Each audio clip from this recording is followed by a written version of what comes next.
In his essay, Adaptation, or The Cinema as Digest, Andre Bazin writes that in terms of filmic adaptations, faithfulness to form, literary or otherwise, is illusory. What matters is the equivalence and meaning of the forms. He continues, all it takes is for the filmmakers to have enough visual imagination to create the cinematic equivalent of the style of the original.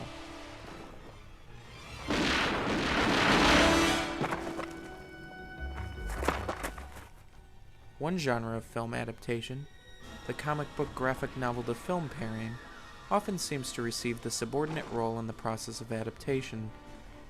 Up until the 21st century, many of the aesthetic characteristics of the comic medium had been jettisoned simply in favor of classical Hollywood film grammar. Let us look at one such example, Tim Burton's Batman. Despite that the film derives its source material from a comic book, the finished product completely lacks the aesthetic of the original. Pushing aside the form of the original, the film embeds its stylization within the costumes and set design of Anton Furst. I'm Batman.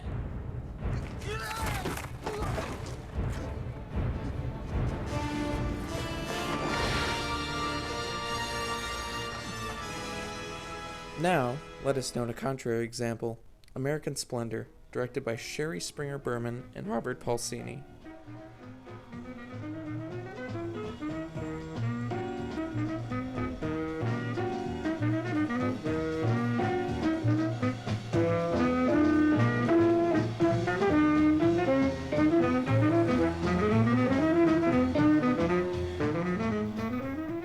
Based off the comic book series by Harvey Pekar, American Splendor's visual style is clearly derived from its source material.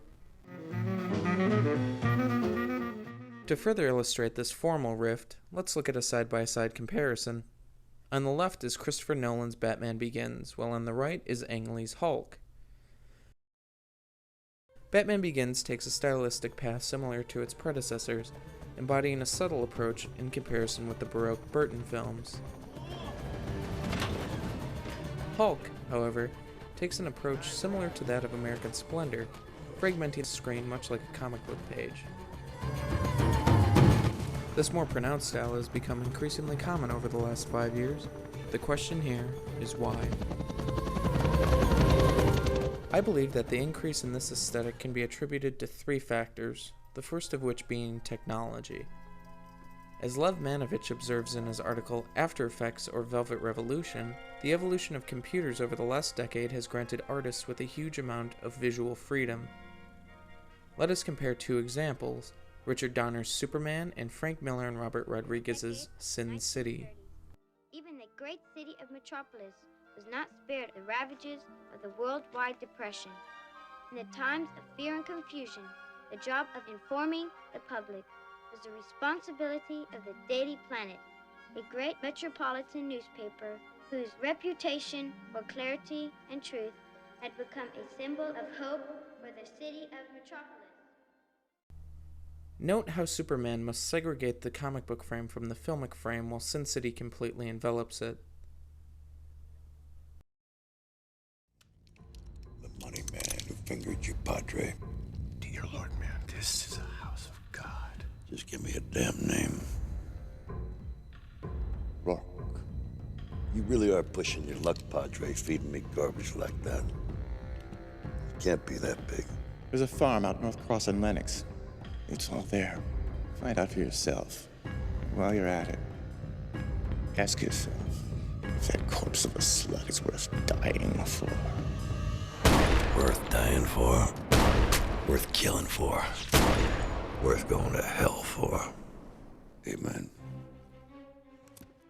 The visual technique of Sin City is strongly tied to the director's use of green screen and compositing software, creating an almost purely cinematic equivalent.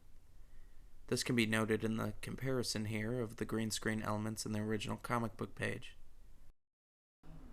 These technological techniques were so path-breaking, not only was an entire book and several articles published chronicling the film's production, but it inspired similar visual techniques, seen here in Zack Snyder's 300. Looking again at Superman, one can note that most of these effects were less malleable and that technology has had a tremendous effect on the comic book aesthetic.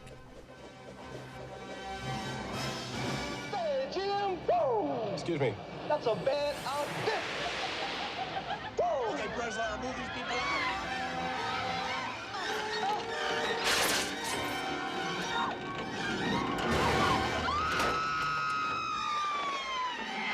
God, look up there. What the hell's that?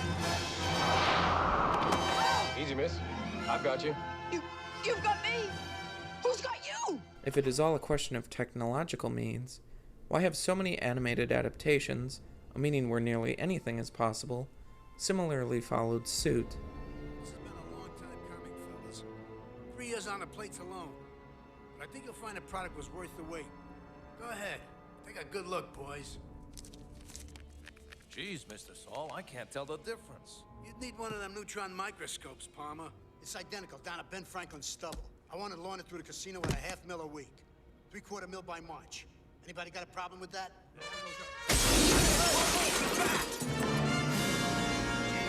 Get him!